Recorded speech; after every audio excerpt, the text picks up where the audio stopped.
இரக்கம் செய்தல் என்ற தலைப்பில் கர்த்தருடைய வார்த்தையை உங்களோடு கூட நான் பகிர்ந்து கொள்வதாக விரும்புகிறேன். இதற்காக நான் எடுத்துக்கொண்ட வேத பகுதி லூக்கா 6ஆம் அதிகாரம் 36ஆம் வசனத்தை நான் வாசிக்க கேட்போம். ஆகையால் உங்கள் பிதா இரக்கமுள்ளவராய் இருக்கிறது போல நீங்களும் இரக்கமுள்ளவர்களாய் இருங்கள்.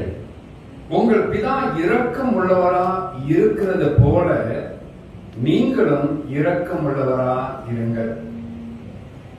ஆண்டவராகிய தேவன் இரக்கமுள்ள கடவுள். அவர் பிள்ளைகளாக இருக்கிற நம்ம எல்லாரும் இரக்கமுள்ள தேவனாக இருக்க வேண்டும் என்று ஆண்டவர் விரும்புகிறார். இந்த பிரசங்க வாக்கியத்தின் மூலமாக ஒரு முக்கிய காரியத்தை உங்களுக்கு வலியுறுத்த விரும்புகிறேன். கொலோசியர் 3ஆம் அதிகாரம் 12-13 வசனத்தை நாம் வாசிக்க கேட்போம்.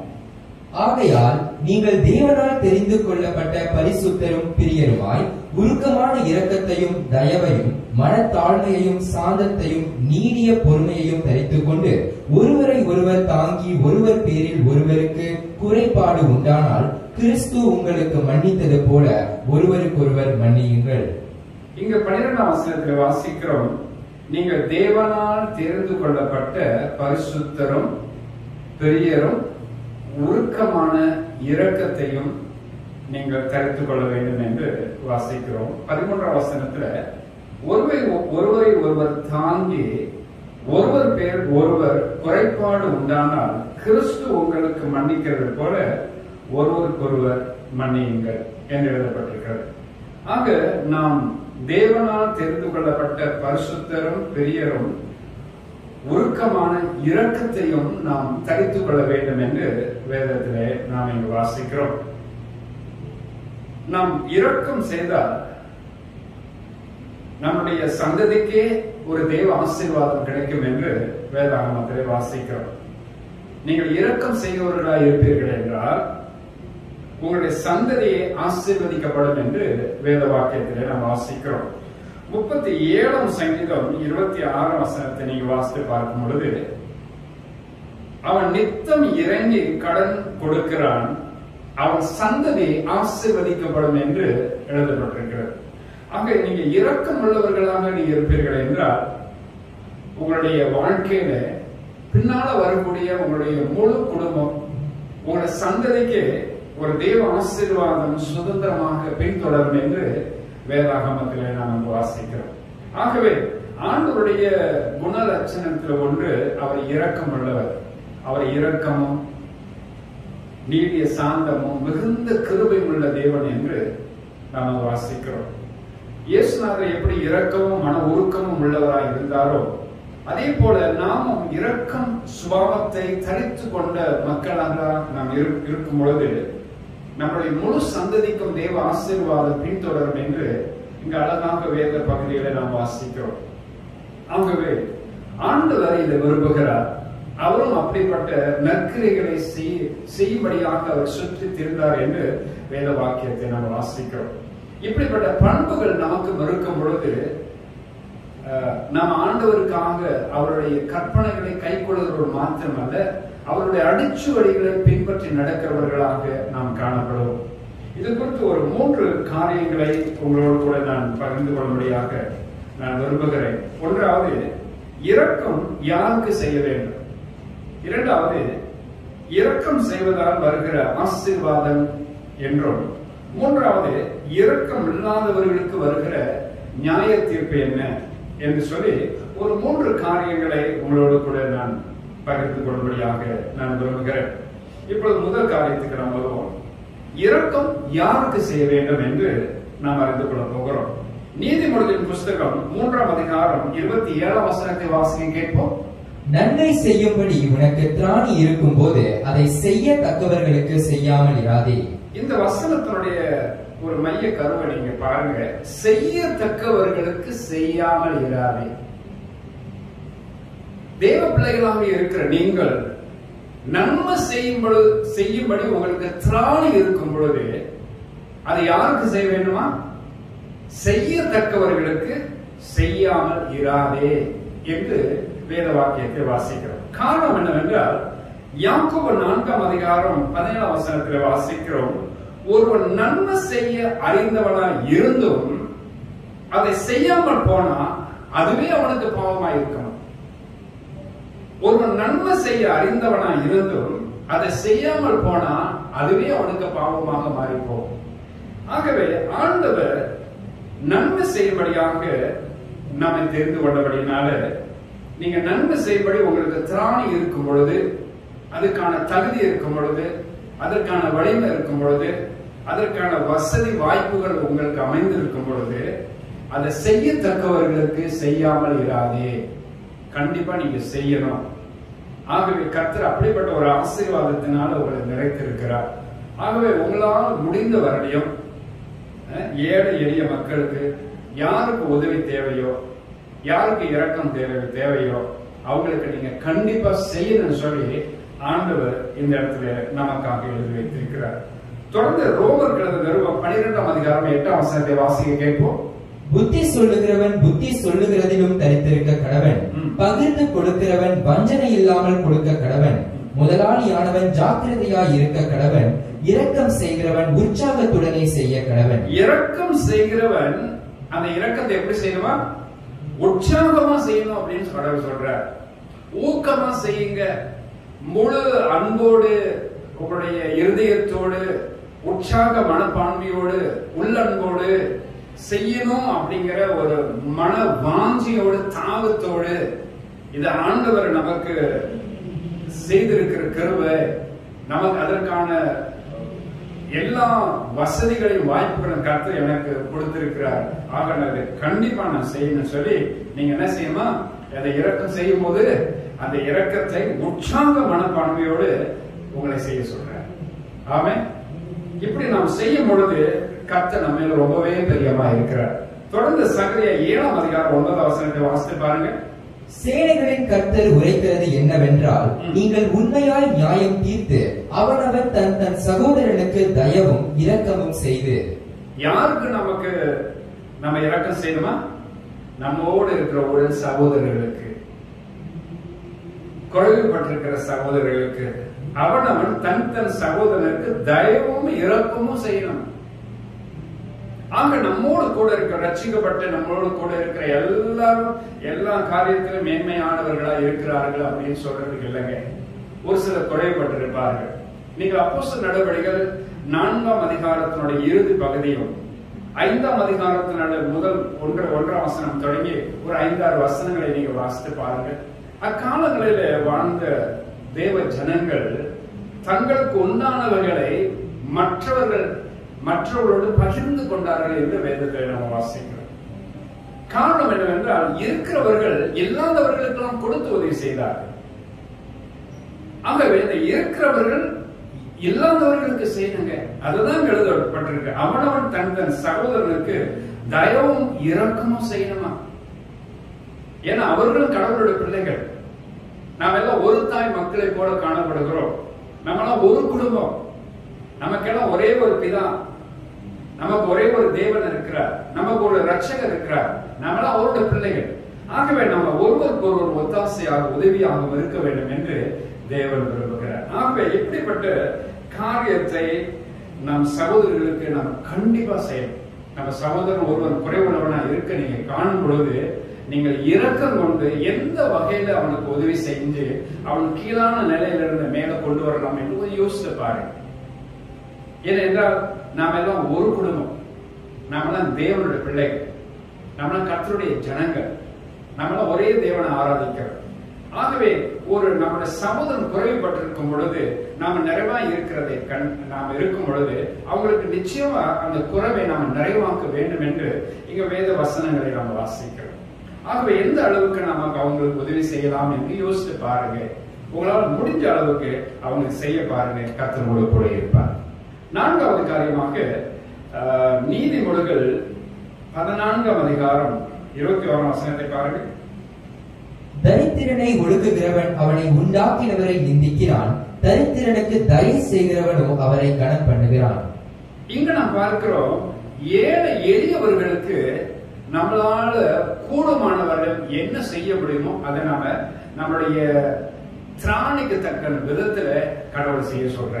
இந்த வசனம் சொல்லப்பட்டிருக்கிறது, தரித்திரனை ஒடுக்குகிறவன் அவனை உண்டாக்கினவரை நிந்திக்கிறான். தரித்திரனுக்கு தயவு செய்கிறவனோ அவரை, ஆண்டவராக தேவனை கனம் பண்ணுகிறார். ஆகவே நாம் தயவு செய்கிறவர்களாயும் தேவனை கனம் பண்ணுகிறவர்களாகவும் நாம் இருக்கணும். ஆகவே நம் மத்தியில் இருக்கிற யாராவது ஒருவர் ரொம்ப குறைவுள்ளவர்கள், தரித்திரமான நிலையில இருக்க கண்டால் உங்களால் கூடுமானவர்கள் எந்த வகையில அவர்களுக்கு உதவி செய்து ஊக்கப்படுத்தலாம், உற்சாகப்படுத்தலாம், அவருடைய குறைவுகளை நாம் நிறைவாக்கலாம் என்று கொஞ்சம் யோசித்து பாருங்க. கர்த்தர் நிச்சயமா உங்களை ஆசீர்வதிப்பார். ஒரு உதாரணத்தை உங்களுக்கு முன்வைக்க விரும்புகிறேன். நேபுகாத்நேச்சர் என்னும் ராஜாவுக்கு தானியேல் சொன்ன ஒரு ஆலோசனையை அவங்களோட நான் சொல்ல போகிறேன். தானியேல் 4ஆம் அதிகாரம் 27ஆம் வசனத்தை நம்ம வாசித்து பார்க்கும் பொழுது தானியேல் சொல்லுகிறார், நேபுகாத்நேச்சரை பார்த்து, சிறுமையானவர்களுக்கு இறங்கி உனது அக்கிரமங்களையும் அகற்றிவிடும், அப்பொழுது உம்முடைய வாழ்வு நீடித்திருக்கலாம் என்றார். நல்லா கவனிச்சு பாருங்க. தானியேல் 4ஆம் அதிகாரம் 27ஆம் வசனத்துல, சிறுமையானவர்களுக்கு இறங்கி உமது அக்கிரமங்களை எல்லாம் அகற்றிவிடும், அப்பொழுது உம்முடைய வாழ்வு நீடித்திருக்கலாம் என்றார். அப்ப நாம ஏழை எளிய மக்களுக்கு, சிறுமையானவர்களுக்கு, ஒடுக்கப்பட்ட மக்களுக்கு உதவி செய்யக்கூடிய நிலையில் உள்ள மக்களுக்கு நாம் ஏதாவது ஒண்ணு நாம் அவங்களுடைய குறைவுகளை நாம் இறங்கி நாம் உதவி செய்யும் பொழுது நம்முடைய வாழ்வு நீடித்திருக்கணும். பிரைஸ் தி லார்ட், ஹல்லேலூயா. அப்படிப்பட்ட ஒரு ஆசீர்வாதத்தினால கடவுளே நம்மளை பார்த்து நிரப்புவார். காரணம் என்னவென்றால், ஆண்டவர் இந்த பூமியில நன்மை செய்கிறவராய் சுற்றி தெரிந்தவர் அல்லவா. ஒரு மனுஷனுக்கும் ஒரு தீங்கம் அவர் செய்ததே கிடையாது. எல்லாருக்கும் நன்மை செய்தார். அதே மகத்துவம் உள்ள மாறாத தேவனாகிய கர்த்தர் நம்முடைய தேவனாக இருக்கிறார். நாம் எல்லாம் அவருடைய பிள்ளைகளாக இருக்கிறோம். அவருடைய குணநலன்கள் நமக்குள்ள இருக்கணும். அவர் எப்படி இரக்கம் கொண்டு மக்களுக்கு உதவி ஒத்தாசை புரிந்தாரோ, அவருடைய குறைவுகளை கர்த்தர் நிறைவாக்கும்படி என்னெல்லாம் செய்தாரோ அவைகளெல்லாம் அவர் பிள்ளைகளாகி நாம் செய்யும் பொழுது கர்த்தர் நம்ம ரொம்பவே பிரியமாயிருப்பார். ஆமென். அதே பகுதியில இரக்கம் யாருக்கு செய்ய வேண்டும் என்ற பகுதியில 5வது ஒரு வார்த்தையை நான் சொல்லும்படி விரும்புகிறேன். நீதிமொழிகள் 12ஆம் அதிகாரம் 10ஆம் வசனத்தை வாசிக்க கேட்போம். நீதிமான் தன் மிருக ஜீவனை காப்பாற்றுகிறான், துன்மார்க்கருடைய இரக்கமும் கொடுமையே. மிருக ஜீவன்களுக்கு கூட நாம ஒத்தாசை செய்யணுங்க. நீதிமான் தன் மிருக ஜீவன்களை காப்பாற்றுகிறான் என்று எழுதப்பட்டிருக்கிறது. ஆக நாம எந்த வகையில இந்த மிருக ஜீவன்களுக்கு கூட நாம உதவி செய்ய முடியுமோ, ஒத்தாசை செய்ய முடியுமோ அப்படின்னு பார்த்து அவைகளுக்கெல்லாம், ஒருவேளை நீங்க வளர்ப்பு பிராணிகளா கூட இருக்கலாம், அவைகளுக்கு நீங்க துன்பப்படுத்தாம, தொந்தரவுப்படுத்தாம, பட்டினி போடாம, அப்போது அவர்களுக்கு கவனித்து அவைகளுக்கு செய்ய வேண்டிய காரியத்தை செய்து திருப்தியா நல்ல சாப்பாடு கொடுத்து அவைகளையும் நீங்கள் பராமரித்து வளர்க்க வேண்டும். இது ஒரு வகையில நீங்க செய்யற அந்த ஜீவன்களுக்கு நீங்க செய்யற நன்மை. ஒரு இரக்கம் கொண்டு அது மேல நீங்க இரக்கம் பாராட்டி இவைகளெல்லாம் நீங்க அதுகளுக்கு செய்யுங்க. மேலும் இன்னும் நம்மளுடைய இரக்கத்தை எப்படி எப்படிலாம் யார் யாருக்கெல்லாம் காட்டலாம் அப்படின்னு நீங்க பாத்தீங்கன்னா, ஒரு சில காரியத்தை உங்களுக்கு முன்வைக்க விரும்புகிறேன். குறிப்பாக இந்த மனநிலை பாதிக்கப்பட்டவர்கள் இருப்பார்கள். இந்த மனநிலை பாதிக்கப்பட்டவர்கள் அவங்க என்ன செய்யறாங்க, என்ன செய்து கொண்டிருக்கிறாங்க அவங்களுக்கே தெரியாது. இவங்களுக்கு மற்றவருடைய உதவி ஒத்தாசை தேவைப்படுகிறது. நீங்க அவங்களுக்கு உதவி செய்யணும். எவ்வளவு முடியுமோ அப்படிப்பட்ட உதவிகளை இந்த மனநல பாதிக்கப்பட்ட மக்களுக்கு நம்மளால் முடிந்த மட்டும் நாம செய்யணும். இரண்டாவது நீங்க பாத்தீங்கன்னா அங்கவீனர்கள். நாம நம்மளுடைய கை காலெல்லாம் நல்லா இருக்குது, நம்ம நல்லா யோசிக்க முடியுது, நல்லா சிந்திக்க முடியுது, நம்ம நல்லா செயல்பட முடிகிறது. ஆனா அங்கவீனர்களை பாத்தீங்கன்னா பல விஷயத்தை அவர்கள் குறைவுபடுறாங்க. உங்களால் எந்த வகையில அவங்களுக்கு உதவியா இருக்கலாம் என்று நீங்கள் விரும்புகிறீர்களோ அந்த வகையில அவங்களுக்கு நீங்க இரக்கம் கொண்டு நீங்க உதவி செய்யுங்க. கர்த்தர் அது மேல ரொம்பவே பிரியமா இருக்கிறார். மூன்றாவது பாத்தீங்கன்னா முதிர்ந்த வயது உள்ளவர்கள். இளமையா இருக்கிற வயது உள்ளவங்க பாருங்க, துடிப்பா எல்லா காரியத்தையும் செய்வாங்க. ஆனா வயது போன பிற்பாடு அவங்க நடக்கவே கஷ்டப்படுவார்கள், உட்கார்ந்துட்டாங்கன்னா எந்திரிக்க கஷ்டப்படுவாங்க. எந்திரிச்சிட்டாங்கன்னா மறுபடியும் திரும்பி உட்கார்றதுக்கே கஷ்டப்படுவார். ஒரு தடவை படுத்துட்டாங்கன்னா மறுபடியும் எந்திரிக்க கஷ்டப்படுவார். ஏனென்றால் அவனுடைய சரீரம் உறுப்புகள் சரியா ஒத்துழைக்காதவர்கள். ஆக இப்படிப்பட்ட மனிதர்களை நீங்கள் காணும் பொழுது அவங்களுக்கு ரொம்பவே ஒத்தாசையா இருக்கும், ரொம்பவே உதவியா இருக்கும். அவங்களை கனம் பண்ணணும். அவங்க முதிர்ந்தவர்கள், நரைத்தவர்கள், அவர்களுக்கு நாம கூடுமானவர்களையும் அவங்களை கனம் பண்ணணும், அவங்களை மரியாதையா நம்ம நடத்தணும். அவங்களுக்கு அவங்க மேல இரக்கம் கொண்டு அவங்களுக்கு என்னெல்லாம் நம்ம செய்ய முடியுமோ அவைகளெல்லாம் செய்ய வேண்டும் என்று வேத வாக்கியத்தை நாம் பார்க்கிறோம். அடுத்த ஒரு ஆளை நான் சொல்றேனாக்கா, போதை பித்தர்கள். ஏதாவது ஒரு பித்துக்கு அடிமைப்பட்டவர்கள், ஒருவேளை குடி போதையா இருக்கலாம், போதை வஸ்துக்கள் சம்பந்தப்பட்ட காரியங்களா இருக்கலாம், ஏதோ ஒன்றுக்கு அடிமைப்பட்டவர்கள். இந்த அடிமைப்பட்டவர்கள் ரொம்பவே பரிதாபமானவர்கள். அந்த அடிமைத்தனத்தை அவங்க இருக்கிறதுனால அதிலிருந்து அவங்களால மீள முடியாத நிலையில இருக்கிறார்கள். அந்த அடிமைத்தனம் அவங்களை சன்னமாக அவங்களை கீழே இழுத்து கொண்டே போகிறது. அவங்க மேல வர்றதுக்கு வாய்ப்பே இல்லை. அவங்க மரணம் அவங்களை தேடி கொண்டிருக்கிறது. கூடிய விரைவில் அந்த மரணம் அவங்களை பிடிக்க போகிறது.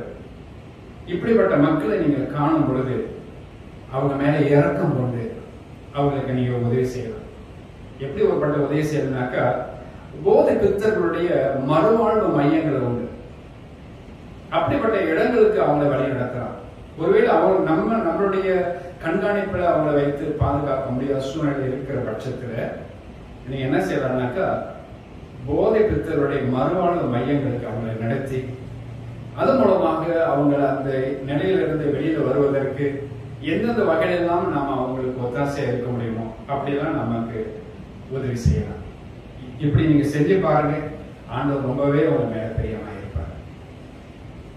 தொடர்ந்து நீங்க பாத்தீங்கன்னா, அனாதை பிள்ளைகள், திக்கற்ற பிள்ளைகள், இந்த விதவைகள், இப்படிப்பட்டவங்களுக்கு உங்களால கூடுமான வரையும் நீங்க அவங்களுக்கு ஒத்தாசையா இருந்து உங்களுடைய இரக்கத்தை அவங்களுக்கு நீங்க பாராட்டலாம். பைபிளும் அப்படிதான் சொல்லப்படுகிறது. யாக்கோபு 1ஆம் அதிகாரம் 27ஆம் வசனத்தை நீங்க வாசித்து பாருங்க. திக்கற்ற பிள்ளைகளும் விதவைகளும் படுகிற உபத்திரவத்திலே அவர்களை விசாரிக்கிறதும் உலகத்தால் கரைபடாதபடிக்கு தன்னை காத்துக் கொள்வதுமே பிதாவாகிய தேவனுக்கு முன்னதாக மாசில்லாத சுத்தமான பக்தியா இருக்கிறது என்று வாசிக்கிறோம். திக்கற்ற பிள்ளைகளும் விதவைகளும் படுகிற உபத்திரவத்திலே, இந்த திக்கற்ற பிள்ளைகள், திக்கு தெரியாத பிள்ளைகள், திசை மாறி போன பிள்ளைகள், கணவனை இழந்து தனித்து நிற்கிற தாய்மார்கள், ஒரு 3 4 பிள்ளைகளை வைத்திருப்பாங்க, சிறு பிள்ளைகளா இருப்பாங்க, அவங்களை பராமரிக்க ரொம்பவே கஷ்டப்படுவார்கள். ஆக இந்த திக்கற்ற பிள்ளைகளும் விதைகள் படுகிற உபத்திரவம், அவங்களுக்கு நேரிடுகிற துன்பத்துல, இன்னல்கள்ல நீங்கள் இரக்கம் கொண்டு ஏதாவது ஒரு வகையில நீங்க அவங்களுக்கு ஒத்தாசையா இருக்காங்க. நீங்க அப்போஸ்தலர் நடவடிக்கைகள் 6ஆம் அதிகாரத்தை நீங்க வாசித்து பாத்தீங்கன்னா, விதவைகளுடைய அன்றாட விசாரணைக்காக ஆதி சபையில ஆட்களை நியமனம் பண்ணி அவர்களை பராமரித்தார்கள் என்று வேதாகமத்தை நாம் வாசிக்கிறோம். அப்ப ஆதி சபை மக்களும் இப்படிப்பட்ட காரியத்திலே அவர்கள் கண்சாலையா இருக்கவில்லை. அவர்களுக்கு என்னென்ன உதவி செய்யலாம், என்னென்ன ஒத்தாசை செய்யலாம் என்று அறிந்து அவர்கள் மேல் இரக்கம் கொண்டு இதெல்லாம் செய்தார்கள் என்று வேதத்தை நம்ம வாசிக்கிறோம். இன்றைக்கு இருக்கிற இந்த நவீன சபைகள் இதை நம்ம செய்யணும். அன்றைக்குள்ள சபைகளே அப்படி செஞ்சிருப்பார்கள் என்றால், இன்றைக்கு இருக்கிற சபைகள் எவ்வளவு பெரிய காரியத்தை செய்யலாமே. இது மூலமாக ஆண்டவருடைய திருநாமத்தை நாம் மகிமைப்படுத்த முடியும். இந்த திக்கற்ற பிள்ளைகள், விதவைகள், ஒருவர் ரட்சிக்கப்பட்டவர்கள், ரட்சிக்கப்படாதவர்களோ, இந்த அங்கவீனர்கள் சொன்ன மனநல பாதிக்கப்பட்டவர்கள், முதியோர்கள், போதைப்பித்தர்கள், இவர்களுக்கெல்லாம் இந்த மறுவாழ்வு மையங்கள் நிறையவே இருக்கிறது. அப்படிப்பட்ட இடங்களுக்கு அவங்களை நாம் நடத்தலாம். அதற்கான அவங்க அப்படி தங்குறதுக்கான வாய்ப்புகள், வசதிகளை நாம் ஏற்படுத்தி கொடுக்கலாம் திருச்சபை மக்கள். இதன் வழியாக ஒரு நம்முடைய சமுதாயம் சீர்படுவதற்கு வாய்ப்புகள் உண்டு. நீங்கள் ஒருவேளை நல்ல கிறிஸ்தவ இல்லங்களுக்கு இவர்களை அனுப்பி வைப்பீர்கள் என்றால், அவங்களுக்கு ஆண்டவராகிய இயேசு கிறிஸ்துவினுடைய போதனை வழியாக அவர்களுடைய வாழ்க்கையில் ஒரு மாற்றம் ஏற்படும். அந்த நிலையிலிருந்து அவர்கள் மாறுவதற்கு நிறைய சந்தர்ப்பங்கள் உண்டு. இதன் மூலமாக ஒரு நல்ல வாழ்க்கை அவர்கள் அமைத்துக் கொள்ளலாமே. ஆகவேதான் ஆண்டவர் சொல்றாரு, இந்த யாக்கோபு 1:27 வாசிக்கிறோம், திக்கற்ற பிள்ளைகளும் விதவைகளும் படுகிற உபத்திரத்திலே அவர்கள் விசாரிக்கிறது. நம்ம விசாரிக்க வேண்டும். நம்மளாம் கர்த்தருடைய பிள்ளைகள். ஆண்டவர் நம்மை நம்பி இப்படிப்பட்டவர்களை வைத்திருக்கிறார். நாம தான் அவர்களுக்கு ஒத்தாசையா உதவியாக இருந்து நாம இரக்கம் பாராட்டி அவர்களை நடத்தி வரும் பொழுது இந்த சமுதாயத்துல ஒரு சீர்திருத்தத்தை நம்ம கொண்டு வர முடியும். ஆமே.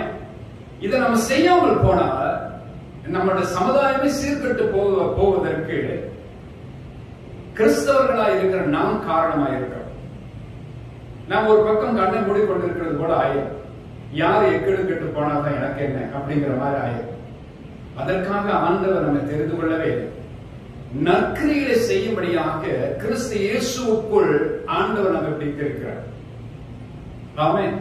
ஆகவே நம்ம மக்களுக்கு எவ்வளவு நன்மைகள் செய்ய முடியுமோ அங்க தேவை உள்ள ஜனங்களை நாம் பார்த்து அவர்களுக்கு நாம் செய்ய வேண்டியதை எல்லாவற்றையும் நாம் செய்வோம் என்றால் கர்த்தர் நம் மேல ரொம்பவே பிரியமாயிருக்கும்.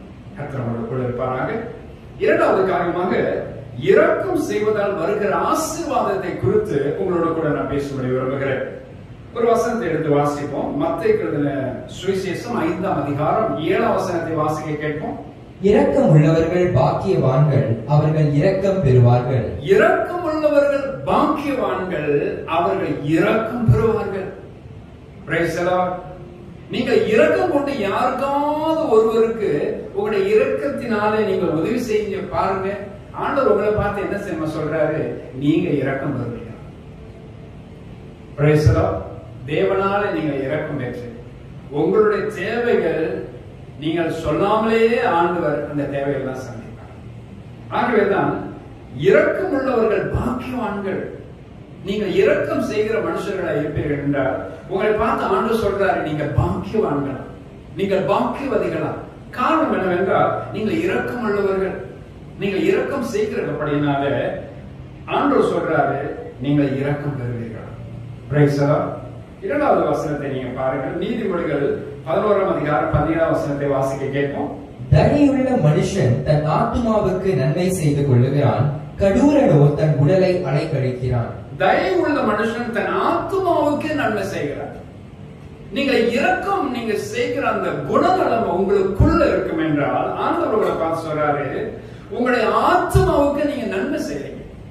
உங்க ஆத்மாவுக்கு நீங்க நன்மை செய்றீங்க. தயை உள்ள மனுஷன் தன் ஆத்மாவுக்கு நன்மை செய்து கொள்ளுகிறான் என்று வேதத்தில் வாசிக்க. இந்த தயை உங்களுக்குள் இருக்குதா? இந்த தயவு தாட்சணியம் உங்களுக்குள் இருக்கா? இந்த தயை இருக்கிற இருதயம் உங்களுக்குள்ள இருந்தா அந்த இரக்க குணம் தானாவே உங்களுக்குள்ள வந்துடும். ஆண்டவர் மெய்யாகவே உங்களை ஆசீர்வதிப்பார்.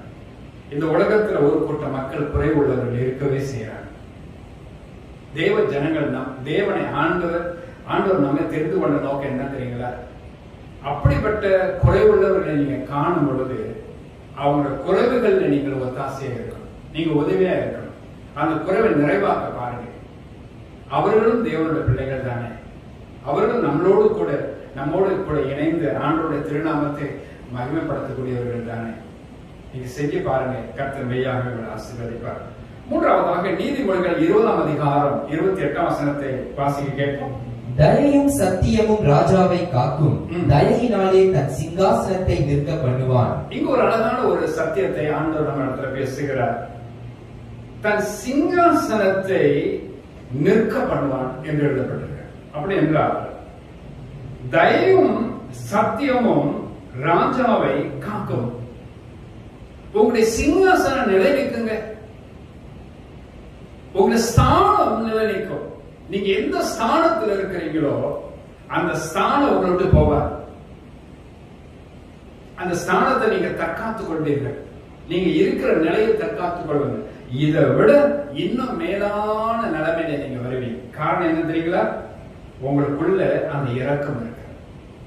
அந்த இரக்கம் இருக்கிறதுனால ஆண்டவர் சொல்றாரு, இரக்கம் செய்வதனால உங்களுக்கு என்ன மாதிரி ஆசீர்வாதம் வரும்னாக்கா, நீங்க உங்க ஸ்தானத்தையே காத்துக்கொள்ள, தன் சிங்காசனம் நிலநிற்க பண்ணும்.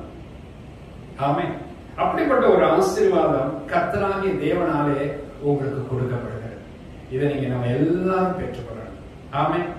நாம் நல்லபடி இருக்கவும், நாம் நன்றாக வாழ்ந்திருக்கவும், நாம் சுகமா தங்க பண்ணவும் கர்த்தர் மெய்யாகவே இப்படிப்பட்ட இரக்கம் குணம் உள்ள மக்களை வைத்து ஆண்டவர் ஒரு தேவ ஆசீர்வாதத்தை அவங்களுக்குள்ள நிரப்பி வச்சிருக்கிறார். ஆமென். நீங்க இரக்க குணம் உள்ளவங்களா இருப்பீங்கன்னா ஆண்டவருடைய ஆசீர்வாதத்தின் கரம் உங்க பக்கத்திலேயே உங்களோட கூடவே இருக்கு. இந்த தேவ ஆசீர்வாதத்தின் கரத்தினால் நீங்க அநேக ஆயிரங்களுக்கு உதவி செய்யலாம். அதற்காக தான் ஆண்டவர் உங்களை தேர்ந்தெடுத்தார். ஆமென். கர்த்தர் உங்களோட கூட இருப்பாராக. தொடர்ந்து தயையினாலே நம்முடைய சிங்காசனம் நிலைநிற்கும் என்று நம்ம வாசித்தோம். நம்முடைய ஸ்தானம் நிலைத்திருக்கும் என்று நம்மளோட கூட நான் சொன்னேன். இந்த தயவும் அந்த இரக்கமும் செய்யற காரியத்துல ஆண்டவராகிய இயேசு என்ன சொல்றாருன்னு சொல்லி வேதத்திலிருந்து ஒரு பகுதியை உங்களுக்கு நான் வாசிக்க விரும்புகிறேன். மத்தேயு எழுதின சுவிசேஷம் 25ஆம் அதிகாரம் 35-36 வசனத்தை வாசிக்க கேட்போமா? பசியாய் இருந்தேன், எனக்கு போஜனம் கொடுத்தீர்கள். தாகமாய் இருந்தேன், என் தாகத்தை தீர்த்தீர்கள். அந்நியனாய் இருந்தேன், என்னை சேர்த்துக் கொண்டீர்கள். வஸ்திரமில்லாதிருந்தேன், எனக்கு வஸ்திரம் கொடுத்தீர்கள். வியாதியாய் இருந்தேன், என்னை விசாரிக்க வந்தீர்கள். காவலில் இருந்தேன், என்னை பார்க்க வந்தீர்கள் என்பார். அதற்கு ராஜா பிரதியுத்தரமாக, மிகவும் சிறியவராகிய என் சகோதரரான இவர்களில் ஒருவனுக்கு நீங்கள் எதை செய்தீர்களோ அதை எனக்கே செய்தீர்கள் என்று மெய்யாகவே உங்களுக்கு சொல்லுகிறேன் என்பார். சரி, இங்க நம்ம வாசிக்கிற வேத பகுதி பாருங்க. 35-36 வசனத்தை நம்ம பார்க்கும் பொழுது ஒரு 6 காரியத்தை ஆண்டவர் நம்மோடு பேசுறார். பசியா இருந்து எனக்கு போஜனம் கொடுத்தீர்கள், தாகமாயிருந்து என் தாகத்தை தீர்த்தீர்கள், அந்நியனாயிருந்தேன், என்னை நீங்க சேர்த்துக் கொண்டீர்கள். வஸ்திரம் இல்லாத இருந்தேன், எனக்கு வஸ்திரம் கொடுத்தீர்கள். வியாதியா இருந்தேன், என்னை விசாரிக்க வந்தீர்கள். காவலில் இருந்தேன், என்னை பார்க்க வந்தீர்கள். இப்போது மக்கள் கேட்கிறாங்க, ஏன் எப்ப ஆண்டவரே நீங்க இப்படி எல்லாம் இருக்க கண்டு நாங்க உங்களுக்கு என்னென்ன காரியத்தெல்லாம் நாங்க செய்யறோம் அப்படின்னு. 40ஆம் வசனத்துல ஆண்டவர் சொல்றாரு, மிகவும் சிறியவராகிய என் சகோதரனான இவர்களில் ஒருவனுக்கு நீங்கள் எதை செய்தீர்களோ அதை எனக்கே செய்தீர்கள் என்று மெய்யாகவே உங்களுக்கு நான் சொல்றேன். அப்படி என்றால் கர்த்தர் இதுல என்ன சொல்றாரு? மிகவும் சிறியவராகிய என் சகோதரனான இவர்களில் ஒருவனுக்கு. ஆண்டவர் சொல்லும் போது பாருங்க, மிகவும் சிறியவராகிய இவர்களில் ஒருவனுக்கு அப்படின்னு சொல்லியிருக்கலாம். ஆனா ஒரு வார்த்தை சேர்த்து சொல்றாரு. என்ன சொல்றாரு? மிகவும் சிறியவராகிய என் சகோதரனான இவர்களில் ஒருவனுக்கு என்று சொல்றாரு. அப்ப எந்த அளவு குறைப்பட்டவர்களை கர்த்தர் நேசிக்கிறார்னு பாருங்க.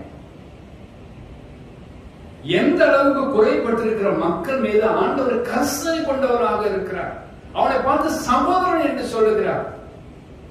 என் அன்பானவர்களே, ஆண்டவருடைய உள்ளம் நம்முடைய உள்ளமாக மாறணும். கிறிஸ்து இயேசுவில் இருந்த சிந்தை உங்களிடம் இருக்க கடவுள்னு சொல்லி பவுல் சொல்லுகிறத வேதாகமத்திலே நம்ம வாசிக்கிறோம். இப்படிப்பட்ட சிந்தை உள்ளவர்களாக நம்ம இருப்போம் என்றால் இயேசுவை போல இந்த பூமியிலே நம்மளால வாழ முடியும். அப்ப ஆண்டு சொல்றாரு, பசியாயிருந்தேன் எனக்கு போஜனம் கொடுத்தீர்கள், தாகமாயிருந்தேன் என் தாகத்தை தீர்த்தீர்கள், அந்நியனாயிருந்தேன் என்னை சேர்த்துக் கொண்டீர்கள், வஸ்திரம் இல்லாத இருந்தேன் எனக்கு வஸ்திரம் கொடுத்தீர்கள், வியாதியா இருந்தேன் என்னை விசாரிக்க வந்தீர்கள், காவலில் இருந்தேன் என்னை பார்க்க வந்தீர்கள். அவர்கள் கேட்கிற கேள்விக்கு ஆண்டு சொல்றாரு, மிகவும் சிறியவராகிய என் சகோதரன் இவர்களில் நீங்கள் எதை செய்தீர்களோ அதை எனக்கே செய்தீர்கள்.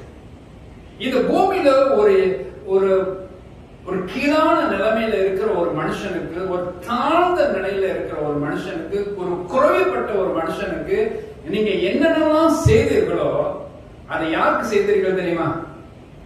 ஆண்டவருக்கு செஞ்சீங்க. அப்ப ஒரு குறைவுள்ள ஒரு மனுஷனுக்கு நீங்க உதவி செய்யும் போது கடவுளுக்கே அது உதவி செஞ்ச மாதிரி ஆண்டவருங்க பாக்குறாரு. அதை திருப்பி அந்த அந்த ஆசீர்வாதமாக உங்களுக்கு திருப்பி அவர் கொடுப்பார். அந்த குறைவை நீங்க யாருக்காவது செஞ்சீங்கன்னா அதை ஆண்டவர் திருப்பி ஒரு ஆசீர்வாதமா உங்களுக்கு திருப்பி கொடுப்பாரு. அது எவ்வளவு ஒரு மேலான காரியம் பார்த்தீங்களா? ஆக இந்த வேதத்தின் ரகசியங்களை நாம் அறிந்து கொண்டு தேவ பிள்ளைகளா இருக்கிற நாம், ஒருவேளை ஆண்டவர் கிருபையில தேவ இரக்கத்துல நீங்க நல்லா இருக்கிறீங்க, பல காரியத்துல ஆண்டவர் உங்களை நல்லாவே வச்சிருக்கிறார். ஆனா உங்களை சூழ்ந்து இருக்கிற மக்கள் எவ்வளவோ குறைபட்டிருக்கிறாங்க, உங்களால கூடுமான வரையும் நீங்க அவங்களுக்கு உதவியா இருக்கலாமே. அதுக்கு தானே ஆண்டவர் நம்மளை வச்சிருக்கிறார். நீங்க அப்படி செய்யும் பொழுது நீங்கள் தேவன் அன்புள்ளவராய் இருக்கிறார், நீங்கள் அன்புள்ள ஜனங்களை என்று அவர்கள் தெரிந்து கொள்வார்கள். இதன் வழியாக நீங்க சுவிசேஷத்தை அவர்கள் சொல்லும்போது ரொம்ப சுலபமாக அவர்கள் இயேசுவை தெய்வமாக ஏற்றுக்கொள்வார்கள். ஆதி அப்போஸ்தலருக்கான விசுவாசம் அப்படிதான் வாழ்ந்தார்கள். மனுஷர்கள் மத்தியில் தயை பெற்றிருந்தார்கள். ஆகவேதான் அவங்க சுவிசேஷம் சொல்லும் போது ரொம்ப சுலபமாக அந்த சுவிசேஷம் அவர்களுடைய அணுகினர்.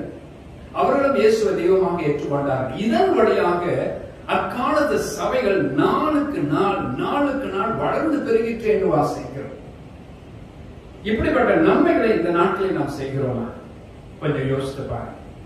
கடவுள் சொல்றாரு, மிகவும் சிறியவராகிய என் சகோதரனான இவர்களில் ஒருவனுக்கு நீங்கள் எதை செய்தீர்களோ அதை எனக்கே செய்தீர்கள் என்று மெய்யாகவே உங்களுக்கு சொல்லுகிறேன். என அன்பானவர்களே, தேவனுடைய சத்தியத்தை கேட்டிருக்கிற தேவ ஜனங்களே, நம்மளை சுத்தி கொஞ்சம் பார்ப்போம். நம்மளை சுத்தி நிறைய பேர் இருக்கிறாங்க, தேவை உள்ளவர்கள். எந்தெந்த வகையிலெல்லாம் உங்களால் அவங்களுக்கு உதவி செய்ய முடியும்னு சொல்லி நீங்க பார்த்து அந்தந்த வகையில நீங்கள் செய்யலாம். ஒருவேளை தனி நபரா செய்ய முடியாதுதான், நான் அதை ஏற்றுக்கொள்கிறேன். ஒரு குழுவினரா சேர்ந்து செய்யலாம். ஒரு 4-5 பேர் சேர்ந்து, இப்படிப்பட்ட ஆவி உள்ளவர்கள், இப்படிப்பட்ட இரக்க சுபாவம் உள்ள மக்கள், ஒரு 4-5 பேர் சேர்ந்து ஒரு குறிப்பிட்ட நபர்களுக்கு நாம ஏதாவது நம்மளால் முடிந்த அளவு செய்யலாமே. போய் யோசித்து பாருங்க. நம்ம வசனத்தை கேட்பது ரொம்பவே நல்லது. யாக்கோபு நிருபத்தை நீங்க வாசித்து பாருங்க. வசனத்தை கேட்கறது ரொம்ப நல்லது, ஆனா அதை விட செய்யணும்னு சொல்றாரு. நீங்க வாசிக்கிறவர்களை மாத்திரமல்ல, அதை விட செய்கிறவர்கள் இருக்கல என்று சொல்றாரு. நீங்க கேட்டு விட்டு நீங்க போய்விட்டீர்கள் என்றால் ஒன்றுமே இல்லைங்க. உங்களால் கூடுமானவர்களை யாருக்காவது ஒருவருக்கு நீங்க உதவி செய்ய பாருங்க. கர்த்தர் உங்களோட கூட இருப்பார். மூன்றாவது காரியமாக ஒரு வசனத்தை வாசிப்போம். ஓசியா 4ஆம் அதிகாரம் 1ஆம் வசனத்தை வாசிக்க கேட்போம். இஸ்ரவேல் புத்திரரே, கர்த்தருடைய வார்த்தையை கேளுங்கள். தேசத்து குடிகளோடு கர்த்தருக்கு வழக்கு இருக்கிறது. அது ஏன் என்றால், தேசத்திலே உண்மையும் இல்லை, இரக்கமும் இல்லை, தேவனை பற்றிய அறிவும் இல்லை. மூன்றாவது காரியமாக உங்கள் மத்தியில இரக்கம் இல்லாதவர்களுக்கு வருகிற நியாய தீர்ப்பை குறித்து உங்களோடு கூட நான் பேச போகிறேன். இது வேதத்துல ஒரு எச்சரிப்பான ஒரு வார்த்தைங்க. இன்னைக்கு நிறைய தேவ பிள்ளைகள் நாம் இருக்கிறோம். கர்த்தருடைய வசனத்தை வாசிக்கிற தேவ பிள்ளைகள் நிறையவே நாம் இருக்கிறோம். ஆனா நாம் இதை அறிஞ்சு கொள்ளணும். இரக்கம் இல்லாதவர்களுக்கு நியாய தீர்ப்பை ஆண்டவர் வச்சிருக்க. நீங்க தேவனுடைய பிள்ளைகளுக்குரிய குணலட்சணம் இல்லாதவர்களா நீங்க வாழ்ந்துட்டதுனால உங்களுக்கு தேவனால வருகிற நியாய தீர்ப்பு உங்க மேல வரப்போங்க. இதை எச்சரிக்கையாக ஆண்டவர் எனக்கு சொல்றாரு. அதனால தேவ பிள்ளைகளா இருக்கிற நம்ம எல்லாரும், உலக மக்கள் எப்படி இருக்கிறாங்கன்னு தெரியாது, ஆனா நாம தேவனோட பிள்ளைகளா நாம இருக்கணும். இங்க ஓசியா 4:1 சொல்லப்பட்டிருக்கிறது, தேசத்துல உண்மையும் இல்ல, இரக்கமும் இல்ல, தேவனை பற்றிய அறிவு மனுஷர்களுக்கு இல்லை. நீங்க பார்க்கிற உலகம் இப்படிதான் இருக்குது. தேசத்துல உண்மையும் இல்ல, இரக்கமும் இல்ல, தேவனை பற்றிய அறிவும் கிடையாது. தேவனை அறிகிற அறிவு மக்களுக்கு இல்லை. அப்ப சத்தியத்தை சரியானபடி அவளை அறிந்து கொள்ளாத பட்சத்துல அவருடைய வாழ்க்கை ரொம்பவே மோசமான நிலைமையில நீங்க உலக மக்கள் வாழ்ந்து கொண்டிருக்கிறார். ஆகவேதான் வசனம் சொல்லப்பட்டிருக்க, தேசத்துல உண்மையும் இல்ல, தேச ஜனங்கள் மத்தியில இரக்கமும் இல்ல, தேவனை அறிகிற அறிவும் அவர்களுக்கு இல்லை. இதுதான் இன்றைக்கு உலகம். இந்த உலகத்துல தான் இன்றைக்கு நாம வாழ்கிறோம். ஆகவே நீங்கள் இரக்கம் செய்ய அறிந்திருந்தும் அதை செய்யாமல் போனா அது பாவமா இருக்கும் என்று யாக்கோபுல நம்ம வாசிக்கிறோம். உங்களுக்கு ஞாபகம் இருக்கும் என்று நினைக்கிறேன். ஆக இரக்கம் செய்ய அறிந்திருந்தும் அதை செய்யாமல் போனா அது பாவமா இருக்கும் என்று ஆண்டவர் சொல்லியிருக்கிறார். ஆகவே இதை நன்றாக அறிந்து உணர்ந்து வசனத்தின்படி நம்ம வாழ கற்றுக்கொள்ளும். யாக்கோபு 4:17 வாசித்தோம். ஒருவன் நன்மை செய்ய அறிந்தவனாய் இருந்தும் அதை செய்யாமல் போனால் அது அவனுக்கு பாவமாயிருக்கும். ஆக நம்மள நன்மை செய்ய அறிந்தவர்கள், நம்ம எல்லாருக்கும் நன்மை செய்யணும். ஆனா ஏன் இரக்கம் இல்லாதவர்களுக்கு இரக்கம் இல்லாத நியாய தீர்ப்பு கிடைக்கும் என்றால், இந்த உலகத்தை நீங்க பார்க்கும் பொழுது ஓசியா 4:1 ஆண்டு சொல்றாரு, தேசத்துல உண்மையும் இல்லை, இரக்கமும் இல்லை, தேவனை பற்றிய அறிவு கூட மக்களுக்கு இல்லை. அதனாலதான் அந்த உலகம் இருக்கிறது. ஆனா நீங்கள் நானும் கர்த்தரை அறிந்து கொள்ள வேண்டும். ஆமென். மத்தேயு 23:23 வாசிக்க கேட்போம்.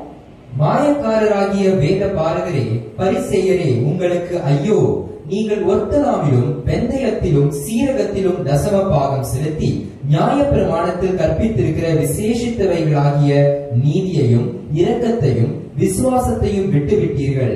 இவைகளையும் செய்ய வேண்டும், அவைகளையும் விடாதிருக்க வேண்டுமே. இங்க ஆண்டவர் வேத பாரகரை குறித்தும் பரிசேயரை குறித்தும் பேசும்போது சொல்றாரு, மாயக்காரரே, நீதியையும் இரக்கத்தையும் விட்டுவிட்டீர்கள் என்று சொல்றார். இந்த வேத பாரகரும் பரிசேயர்களும் யூத மக்களுக்கு போதனை செய்கிற ஒரு ஆசாரியர்கள் இவர்கள்லாம், அதாவது போதகமார்கள். இந்த போதகமார்களா இருக்கிற இவர்களை குறித்து இயேசுநாதர் பேசும்போது சொல்றாரு, வேத பாரகரே பரிசேயரே, உங்களுக்கு ஐயோ என்று சொல்கிறது போல சொல்றாரு. ஏன் அப்படி சொல்றாரு? மாயக்காரராகிய நீங்கள் நீதியையும் இரக்கத்தையும் நீங்கள் விட்டு விட்டீர்கள். நீங்கள் நீதியும் செய்யல மக்களுக்கு, நீங்க இரக்கம் கூட காட்டலையே. நீங்க மாயக்காரர்கள் என்று சொல்லி அவங்களை பார்த்து ஆண்டவர் பேசுகிறதாக நம்ம பார்க்கிறோம். எனக்கு அன்பான தேவ மக்களே, ஆண்டவரோட பிள்ளைகளை கொஞ்சம் கவனிச்சு கேளுங்க. நாம் இந்த வேத பாரகரை போல பரிசேயரை போல நாம் இருக்கக்கூடாது. இவர்கள் மேல் வருகிற நியாய தீர்ப்பு மிக அதிகம். ஏனென்றால் இவர்கள் மாயக்காரர்கள், நீதியையும் இரக்கத்தையும் விட்டுவிட்டார்கள். அவங்க வேதத்திலே, அவங்க வாசிக்கிற வேதத்திலே எல்லாமே ஒன்றுதான், ஆனா அதை அவங்க செய்யாம விட்டுட்டாங்க. அதனால ஆண்டு சொல்றாரு, அவங்களை பார்த்து மாயக்காரர்கள், நீங்கள் போதிப்பது ஒன்று, நீங்க செய்வது ஒன்று.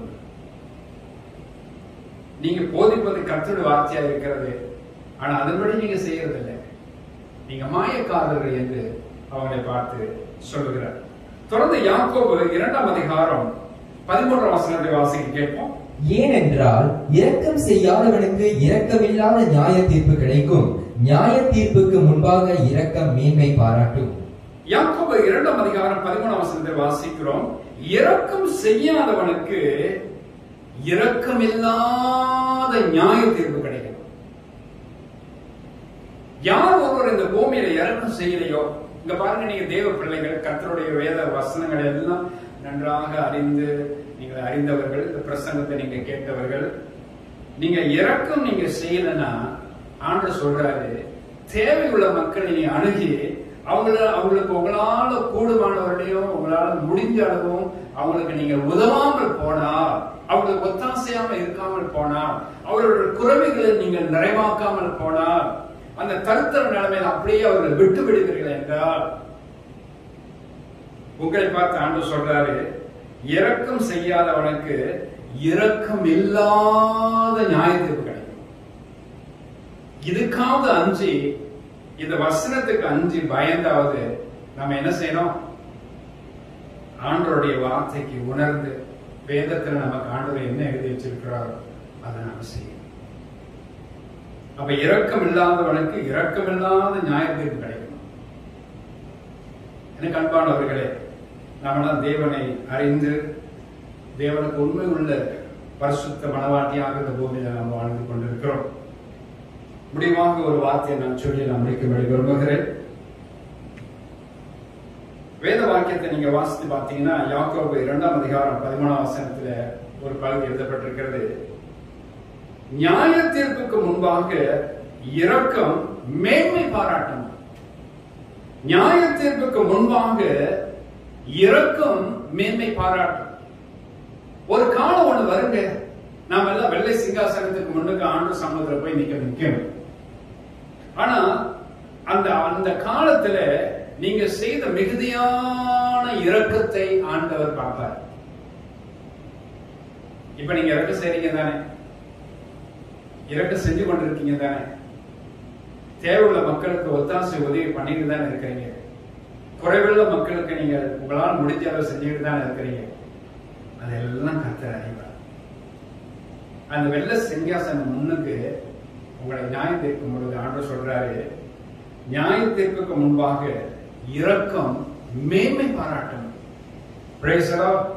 அக்காலங்களில் நீங்க செய்த எல்லா நன்மைகளையும் ஆண்டவர் நினைவு கூறுவார். எத்தனையோ சிறுமையானவர்களுக்கு நீங்க ஒத்தாசையா இருந்திருக்கிறீங்க அல்லவா, உதவியா இருந்திருக்கிறீங்க அல்லவா, அவங்களோட குறைவுகளை நீங்க நிறைவாக்கி இருக்கிறீங்க அல்லவா, அவங்களுடைய தேவைகள் மத்தியில நீங்க இருந்திருக்கிறீங்க அல்லவா, அதெல்லாவற்றையும் கர்த்தர். நீங்கள் அப்படி செய்த ஒரு சில நன்மையினால அவர்கள் பிழைத்திருக்கிறார்கள், அவர்கள் ஜீவன் பெற்றிருக்கிறார்கள். மறிக்கிற தருவாயில ஒரு மக்கள் ஜீவன் பெற்றிருக்கிறார்கள். இதோடு என் வாழ்க்கை முடிந்தது என்ற நிலையில இருந்த மக்களுக்கு நீங்க ஓடி போய் உதவி செஞ்சீங்க இல்லையா, அதெல்லாம் கடவுள் பார்த்திருக்கிறார். இப்ப ஆண்டவர் உங்களை சிங்காசனத்துக்கு முன்னதாக, வெள்ளை சிங்காசனத்துக்கு முன்னதாக உங்களை நிறுத்தி நீங்க செய்த நன்மைகள் எல்லாம் அவர் தராசில நிறுத்தி பார்க்கறது கூட நிறுத்தி பார்க்கிறார். அந்த நேரத்தில் ஆண்டவர் சொல்றாரு, நியாய தீர்ப்புக்கு முன்பாக நீங்க செய்த இரக்கம் அது மேன்மை பாராட்டணும். எவ்வளவு ஒரு உன்னதமான ஒரு சாக்கியம். எனக்கு அன்பானவர்களே, நாம கர்த்தருடைய பிள்ளைகள், நம்முடைய தேவனுடைய ஜனங்கள், வேத வசனத்தை நாம் அறிந்து கொண்டோம், சத்தியத்தை நாம் புரிந்து கொண்டோம். சத்தியத்தில் எழுதப்பட்ட அனைத்து காரியங்களுக்கும் நமக்கு முன்னாக இருக்கிறது. இவைகளின்படி நடக்கணும், இப்படிதான் நம்ம செய்யணும் சொல்லி கர்த்தர் நமக்கு எழுதி வைத்திருக்கிறார். நம்ம அப்படி செய்யணுங்க. அதுதான் ஆண்டவர் நம்ம இடத்துல எதிர்பார்க்கிறார். நியாய தீர்ப்புக்கு முன்பாக இரக்கம் மேன்மை பாராட்டக்கூடிய அளவுல நம்மளோட வாழ்க்கையை நாம் அமைத்துக் கொள்ளலாமே. அதனால குறைவுள்ளவர்களை நீங்கள் காண்பீர்கள் என்றால் உங்களால் முடிஞ்ச அளவுக்கு ஓடி போய் அவங்களுக்கு உதவி செய்யுங்க. உங்களால் முடிஞ்ச அளவுக்கு அவங்களுக்கு ஒத்தாசை செய்யுங்க. அது ஆண்டவர் ரொம்பவே பிரியமா இருக்கிறார். இதோடு நான் என்னோட உரையை நான் முடிக்க விரும்புகிறேன். ஒரு 3 காரியத்தை தேவ சமூகத்தில் இந்த காலை வேளையை நாம் தியானித்திருக்கிறோம். ஒன்றாவது, இரக்கம் யாருக்கு செய்ய வேண்டும் என்று நாம் அறிந்து கொண்டோம். இரண்டாவது, இரக்கம் செய்வதால் வருகிற ஆசீர்வாதங்களை குறித்தும் நாம் தெரிந்து கொண்டோம். மூன்றாவது, இரக்கம் இல்லாதவர்களுக்கு வருகிற நியாய தீர்ப்பை குறித்தும் நாம் அறிந்து கொண்டோம். இவைகளெல்லாம் உங்களுடைய மனத்திரையில ஆழமா பதிய வைங்க. அதன்படி நடங்க, அதன்படி செய்யுங்க. கர்த்தர் மெய்யாகவே உங்களை ஆசீர்வதிப்பார்.